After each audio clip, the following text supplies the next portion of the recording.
All right, welcome back, ladies and gentlemen. Round of 8 continues with, hey look, Koreans. Spawning in the top right corner of the map, it's going to be Invasion Esports, Red Protoss, Super. Super. In the bottom left, as the blue Protoss, it's Liquid Hero. I like that they picked blue. Matches the logo quite nicely. As far as this goes, folks, though, it's best of 5s throughout the rest of today. We got some good matches coming up after this. Both are going to be TVZs, but this PvP should be interesting. I also want to take a moment to gush a little bit again. This is our first start. Like, we've thrown a lot of tournaments at this point, a lot of bigger events, bigger prize pools. This one with a $2,500 prize pool, but we've never really truly had a just Korean tournament. We always try to invite a couple of foreigners. We threw a couple of foreigner-only events, but this is our first actual Korean and only Korean tournament. And I gotta tell you guys, for as much as it sucks waking up at 3 AM to cast this, I'm loving the fact that you guys have been tuning in. I'm loving the fact that the viewership for this has been so good. So thank you guys watching for helping make this so awesome.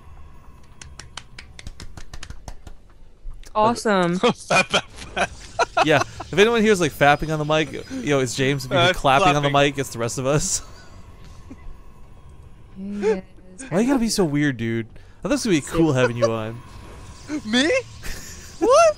Yeah, you're supposed to be the cool factor. Yeah, dude, you're like With your interior design degree, like, come on. You're the tall, well-dressed translator from WCS. Wears suits, drinks Red Bull. Come on, man. You're supposed to be the one holding this together. On the final day of this tournament, I'll wear a suit and a hat and a snapback. You'll go like super try hard. Yeah. Alright, so PvP can go a lot of different directions, guys. Ultimately, we do seem to find that Colossus tends to be that perfect endgame number. There are rare instances where Tempest are the counter, but at the same time, I've seen, I think, way more PvPs that end in like 3 gates or Dark Templar or just these disgusting builders counters. But this pylon at a HerO strikes me as really odd. Like, here's what that's about. Kind of hiding it at a base. Yeah. Well, I mean, one of the things for Super, he's going to scout HerO's main and see one pylon. He might panic and think proxy, but...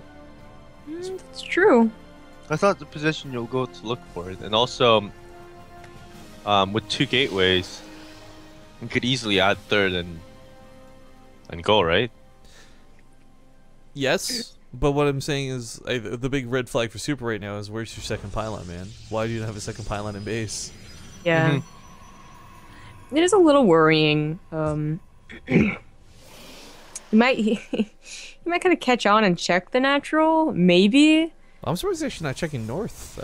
Yeah, or north, that's right. Very common spot right here for a pylon as well. You know, we do have some situations where they do not, they just figure that the pylon is somewhere else, and in those situations, you know, it's usually on the other side of the map doing a proxy Stargate, but in this situation, isn't actually not the case, and Super won't die or anything fishy, but neither did he overreact, so that's good. Interesting path to the mothership core, going northwards. Normally this just flies straight across the map, right? But with a couple of stalkers a little bit worried. Ooh, 3 gates with a Stargate though for Super. Ooh, ew. It looks like HerO's going to expand off of this, and it's also, you know, benefits from the low ground pylon already there. I mean, Makes sense if you think about it from HerO's perspective. He hit the second pylon, caused Super to panic a little bit, and so Super's going to be in a defensive position if you just go aggro on the defensive player. Defender's advantage, right? There's really no point. So it's a better decision to be expanding off from hiding pylons than Well, I wonder if super aggro, he's gonna get a stalker for his trouble. Foot on overcharge gets popped. Oh, almost. Why?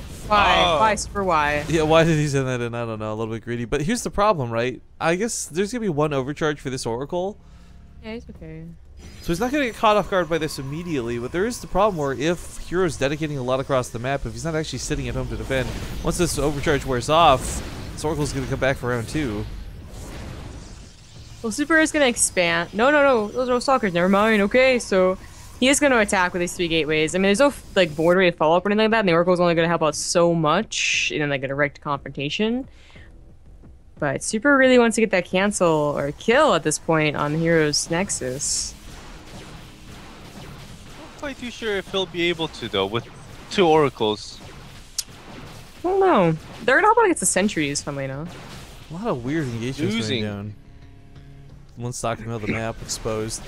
Double Oracle's gonna shut down any amount of sentries. I mean, 4 sentries, good luck. Maybe hallucinating at this point would be better than. I don't know. With the The Oracles? Oracle's are actually going back, yeah, because Oh my god. Yo, 3 Oracles can take on Stalkers the pretty heck? easily. I must say, I mean, they don't have bonus damage versus armored, but their damage is fast enough that those Stalkers will and should go down. Especially with a I think Mothership Core at a Super's a couple little more shots. concerned about the main base. than Oh, get the anything. militia core, make it worth it. I don't even know if that's still worth it, though. It does drive the Oracles back home, but, yo, the Nexus gets killed. He does get a force field. Nice force field on Super Stalkers. But this is the Great. cost. I mean, there's going to be, with 3 Oracles coming across the map, those sentries are going to melt. No question Yeah. about it. Absolutely. HerO goes into a Twilight Council, actually. I thought for sure we'd see some Immortals pumped out of that Robo. But what's it? Okay, it's Blink. Maybe afraid of being contained? Or more afraid of 3 Oracles, maybe?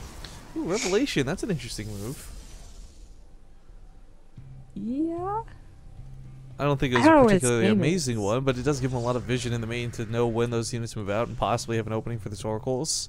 The Mothership Core is going to be here for a while with that overcharge, and quite frankly, 3 Oracles are still going to struggle to get through that, but HerO just takes the Nexus again. He's really not too scared about what's going on. Yeah.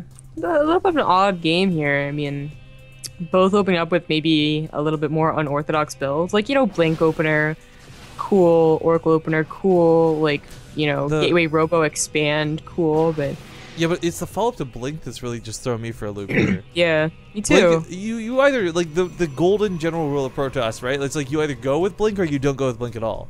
So the fact that they're both going with Blink, but, like, after all of their tech choices, this really strikes me as weird. Well, it's good, now.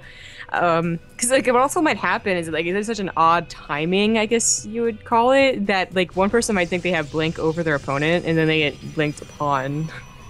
That's always awkward. And HerO's gonna finish just a little bit sooner, but I think he has fewer stalkers just by 2. That might just be the little bit of Blink he needs, but it's those Oracles I'm still looking at for this. They're not going to go down easily. Force Blink folds, I mean, stalkers how much do they really otherwise. help? Look, the focus is down the sentries pretty darn quick. Oh, maybe not. What? Gets them all to like one-shot range there and you leaves go. them. With an overcharge? Photon overcharge? I think he has one. Yeah, he does. Pops at the natural, maybe. Should be able to do. hold. Oh, Blink there's the forward very blink aggressively. forward. But now there's Blink back in just a second's time for HerO, or for Super rather. A little bit too aggressive from HerO there. A pretty actually even trade, I gotta say, as weird Yeah. as that was. The Oracle's going down, I think, were probably the biggest deal for that. He did lose all the sentries, though, so at the same time, it wasn't like it was for free, but getting rid of most of the Oracles, no more threat to that probe line here in the natural. There is still one sitting up here. Maybe I comes to the mean, main 2 one. Oracle in exchange of 4 sentries. Money value-wise. Yeah, I guess it came a lot down to that Blink for both players. That really could have been so different had nobody had Blink behind it. Super was only confident to push in because he knew he had an exit strategy, and HerO was able to take an engagement because he had Blink, period. Yeah. Immortals coming out there are definitely going to be that edge he wants versus Stalkers. Well, now they're both going to go into maybe, well, they still haven't really chosen Colossus yet, but actually blinking forward here, going to take care of that pylon. And the Oracle comes into the natural. Well, the army is distracted. Good blink back. Blinking over to Swami, yeah, but with 14 health and only 2 kills, this Oracle's really not getting a lot for it. He's actually going to try and hunt this down a little bit with those Stalkers. Can't quite catch it. He might find the pylon. Yeah. For Super, they're back at home, and he's got a nice probe count. Maybe HerO hasn't been getting killed and slaughtered with his probes, but he is down in probe count.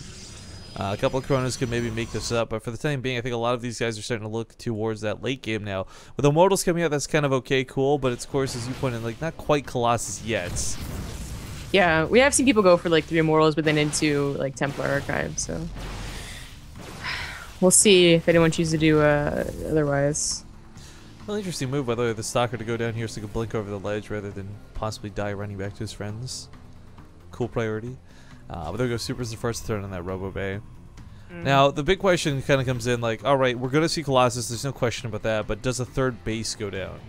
Expansions in PvP, whether it's your natural 3rd or your 6th base, are always awkward, and you can't really afford to let your opponent out-expand you, so it is one of those moments where if HerO decides to take a 3rd, maybe Super, rather than prioritizing Colossus, production tries to match him, or he goes for, alternatively, the bigger all-in. Either way, HerO's going to push out a little bit. I don't know if this is the best choice, though. He doesn't have that big of an army. Yeah, he'll have one more immortal, and they are both. I mean, like they did get blink, so they have enough blink stalkers that immortals are definitely worth it. Oh, if Super's Super unit gets cut off like this, definitely the having upper hand in the immortal counts would win. I yeah. thought he had 3 immortals. Where did the It's third coming one? now. Oh, it's coming now.